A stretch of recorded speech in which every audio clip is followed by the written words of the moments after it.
अस्सलाम वालेकुम। आज हम सीसी 3.1 और इसका जो चैप्टर 8 है उसके पेज 1 में वेल सिंबल के मुतालिक स्टडी करेंगे।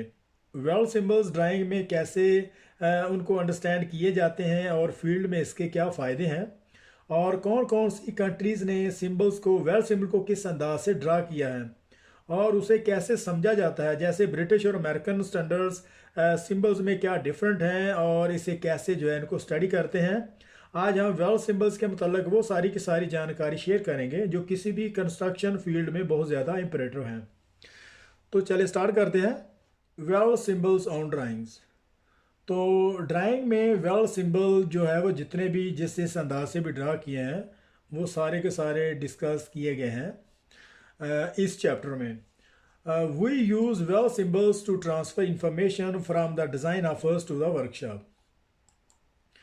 वो ये कह रहा है कि हम वेल सिंबल्स को यूज़ करते हैं और उसकी जितनी भी इंफॉर्मेशन होती है वो डिज़ाइन ऑफर से वर्कशॉप तक उसको जो है वो ट्रांसफ़र किया जाता है, ताकि वेल्ड के मुतालिक जो भी और ब्रीफली और शार्ट और अच्छे अंदाज से जितनी भी इंफॉर्मेशन है वहाँ तक उसको कम्प्लीटली सक्सेसफुल करने के लिए जो बनाई जाती हैं वो उन पे काम हो सके।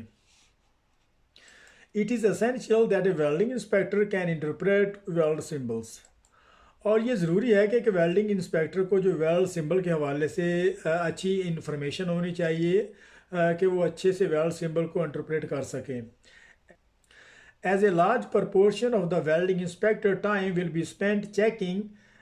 एक वेल्डिंग इंस्पेक्टर का जो ज़्यादातर टाइम है वो चेकिंग करते हुए गुजरता है। एक वेल्डिंग इंस्पेक्टर का जो ज़्यादातर टाइम है ज़्यादातर उसका जो टाइम का हिस्सा है वेल्डर को चेक करते हुए गुजरता है। That the welder is correctly completing the weld in accordance with approved fabrication drawing. कि जो वेल्डर अप्रूव्ड फैब्रिकेशन ड्राइंग के अकॉर्डिंगली काम कर रहा है। Therefore, without a good knowledge of the weld symbols, whoever without a weld symbol के knowledge के बगैर a welding inspector is unable to carry out his full scope of the work. वो ये कह रहा है कि एक जो वेल्डिंग इंस्पेक्टर है वो वेल्ड सिंबल के नॉलेज के बगैर उसका जो काम का फुली स्कोप है उसको अच्छे तरीके से कैरी नहीं कर सकता, उसको मैनेज नहीं कर सकता। अगर उसको वेल्ड सिंबल के मतलब अच्छी इंटरप्रिटेशन नहीं है, उसके मतलब नॉलेज नहीं है, जानकारी नहीं है, तो वो जो अपना स्कोप है उसके जो काम करवाने का काम करने का उसको अच्छे तरीके से वो हैंडल नहीं कर सकता। Standard for the weld symbols do not follow logic. और स्टैंडर्ड में जो वेल सिंबल्स हैं वो लॉजिक को फॉलो नहीं करते, but are based on the simple convention. और इनको जो है एक सिंपल और रवायती अंदाज से इसको जो है वो अपने अपने अंदाज से इसको ड्रा करते हैं। There are many different standard for the weld symbols. तो यहाँ पे बहुत सारे डिफरेंट किस्म के जो स्टैंडर्ड हैं उसमें जो वेल सिंबल को जो है वो बनाया गया है। As a most major manufacturing country have develop their own. यहाँ तक it is important to understand that the basic difference. और इनके मतलब जो डिफरेंट किस्म की जो कंट्री हैं, मैन्युफैक्चरिंग जो कंट्री हैं, उन्होंने अपने अपने अंदाज से वेल सिंबल्स को ड्रा किया है।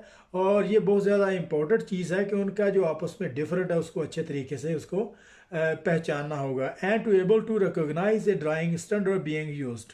और वो यही बात कर रहा है कि जो हम ड्राइंग इस्तेमाल कर रहे हैं उसमें जो वेल सिंबल के हवाले से जो डिफरेंट है उनको आपस में जो उनका जो फ़र्क है उसको चेक करना है। Reference should be always be made to the standard for the specific symbolic information.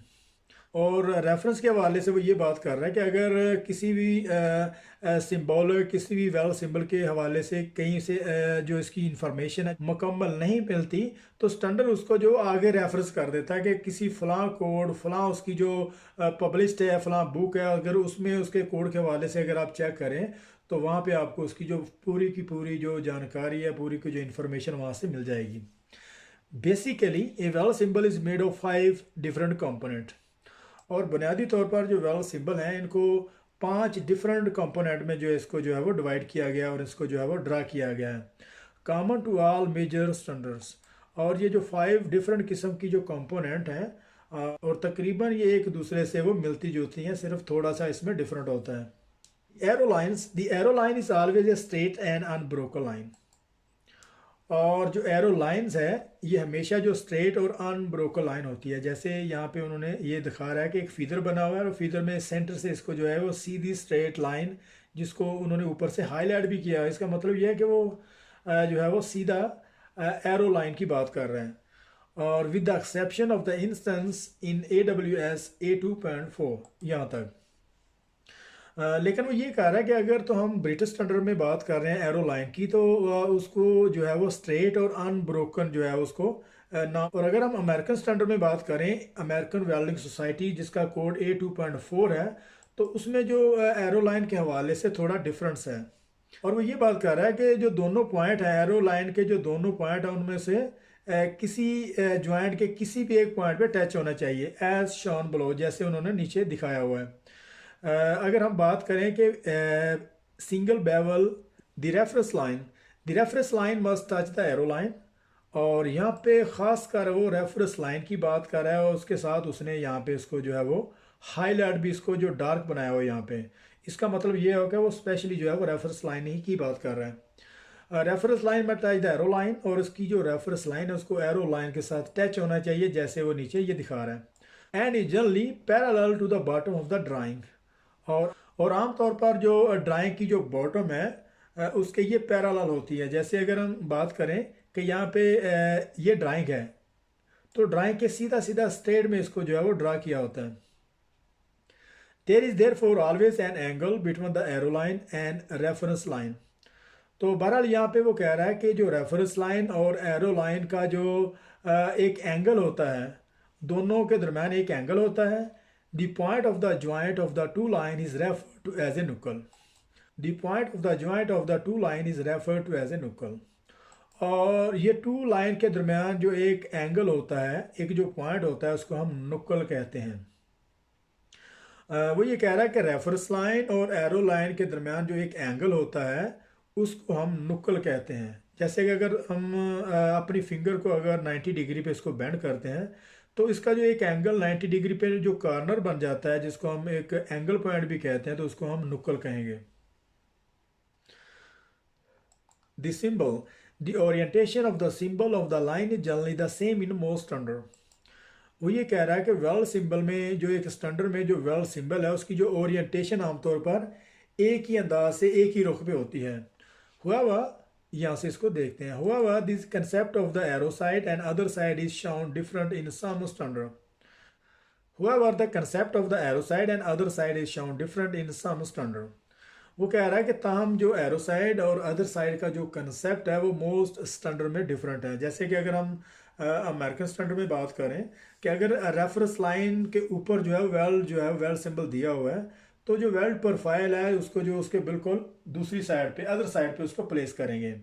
अगर इस रेफरेंस लाइन के नीचे है तो जो वेल्ड है वो एरो लाइन की तरफ उसको जो है वो अगर हम बात करें ब्रिटिश स्टैंडर्ड में, तो ब्रिटिश स्टैंडर्ड में रेफरेंस लाइन के ऊपर एक ब्रोकन लाइन दी हुई थी है, तो उसका मतलब ये है कि जो वेल्ड है उसके अपोजिट पे होगा।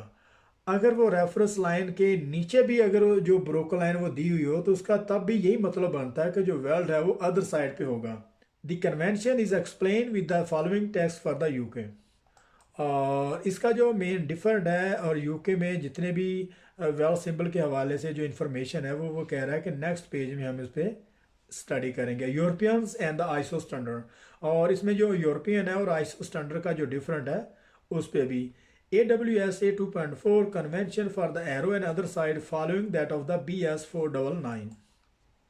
वो ये कह रहा है कि अमेरिकन स्टैंडर्ड के हवाले से एरो साइड और अदर साइड का जो कंसेप्ट है, और इसके अलावा ब्रिटिश 499 में, और 499 को जो है 22553 में जो है वो कन्वर्ट कर दिया गया है।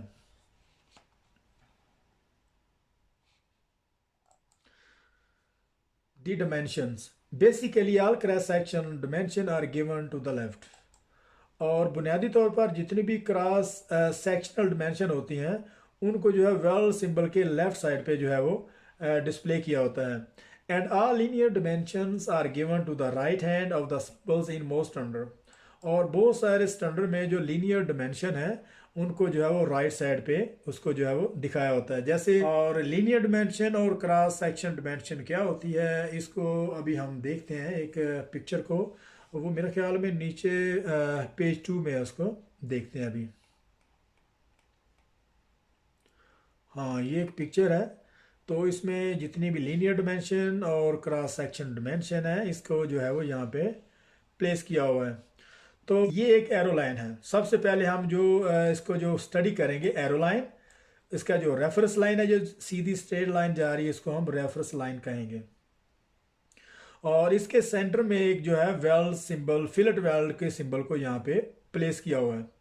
तो इसी वेल्ड सिंबल के राइट साइड पे हम देख रहे हैं कि यहाँ पे नंबर दिए हुए हैं, वहाँ 10 है। इसका मतलब ये है कि जितने 10 वेल्ड हमने यहाँ पे बनाने हैं। तो यहाँ पे 50 है, तो 50 का मतलब ये है कि जो लेंथ है उन सिंगल सिंगल इंडिविजुअल जो वेल्ड की जो लेंथ है वो 50 मिलीमीटर होगी। मतलब 10 वेल्ड बनाने हमने, और हर वेल्ड की जो लेंथ होगी वो 50 मिलीमीटर होगी। और यहाँ पे उसने ब्रैकेट में 100 जो स्पेस लिखा हुआ है। तो इसका मतलब हुआ कि जो वेल्ड के दरमियान जो डिफरेंस है वो 100 मिलीमीटर होगा। तो चूंकि ये सारे एक ही लाइन में होते हैं, इसको हम लीनियर जो है वो डिमेंशन कहेंगे। तो इसी तरीके से इसके जो वेल सिंबल के लेफ्ट साइड पे जो ए थ्रोट है, इसकी जो वेल जो नोटेशन है, इसी तरीके से बी है लेग लेंथ है। और यहाँ पे उसने ए उसकी जो थ्रोट थिकनेस को 7 मिली है, और जो इसकी लेग लेंथ है वो 10 मिलीमीटर यहाँ पे राइट की हुई है। तो चूंकि ये एक मुसल्लस में एक ट्राइंगल में होती हैं, तो इसलिए इसको जो है वो, जैसे ये हमारे पास एक फिलेट वेल्ड है, और इस फिलेट वेल्ड यहाँ पे इसकी जो है वो इसकी डायमेंशन थ्रोट थिकनेस को चेक करेंगे। इसी तरीके से ये जो इसकी हॉरिजॉन्टल में लेग लेंथ होगी, और यहाँ पे वर्टिकल में भी इसकी लेग लेंथ है। तो चूंकि ये एक ट्राइंगल में होती है, इसलिए इसको क्रॉस सेक्शन डायमेंशन कहेंगे। आई होप आपको ये समझ आई होगी इसकी। तो अभी हम वापस चलते हैं इसका जो बकिया का हिस्सा पढ़ने के लिए। तो यहाँ पे नेक्स्ट हमारा है सप्लीमेंट्री इंफॉर्मेशन, और इसके अलावा सप्लीमेंट्री इंफॉर्मेशन नंबर 5 में तो मज़ीद इसकी जो इंफॉर्मेशन है, उसका जो वेल्डिंग प्रोसेस कहाँ पे प्लेस करते हैं, वेल्ड प्रोफाइल किस तरह की होगी, एंटिटी कहाँ पे जो है इसको पढ़ेंगे। और इसके अलावा जितनी भी जो स्पेशल इंस्ट्रक्शन इंफॉर्मेशन है वो डिफरेंट हर स्टैंडर्ड से स्टैंडर्ड, और किस तरीके से उसको पढ़ते हैं, स्टडी करते हैं, कहाँ पे उसको प्लेस किया होता है, तो वो अभी हम देखेंगे। Supplementary information such as a welding process, और जो जितनी भी इम्पोर्टेड बुनियादी और एक्स्ट्रा जितनी भी इंफॉर्मेशन होती है जो जहाँ पे जो हमने स्टडी की है वहाँ पे नहीं है, तो वेल्डिंग प्रोसेस कहाँ पे जो मेंशन होगा, all weld profile entity and any special instruction may differ from the standard to standard. The following section give a guide to the standard use in UK and European. वो ये बात कर रहा है कि वेल्ड प्रोफाइल, वेल्ड प्रोसेस और उसका जो एंटिटी है, या फिर इसके अलावा जितनी भी स्पेशल इंफॉर्मेशन होती है वो सारे स्टैंडर्ड में आपस में थोड़ा डिफरेंट होती हैं। तो इस बारे में जो नेक्स्ट आने वाले पेज में यूके यूरोपियन के जो स्टैंडर्ड में यहाँ पे जितनी भी इंफॉर्मेशन है वो आगे पढ़ेंगे। तो यहाँ पे हमारा जो वेल सिंबल के हवाले से जो चैप्टर 8 था, और इसका पेज 1 यहाँ पे ख़त्म हो रहा है। तो मिलते हैं नेक्स्ट पेज, तब तक के लिए अल्लाह हाफिज़।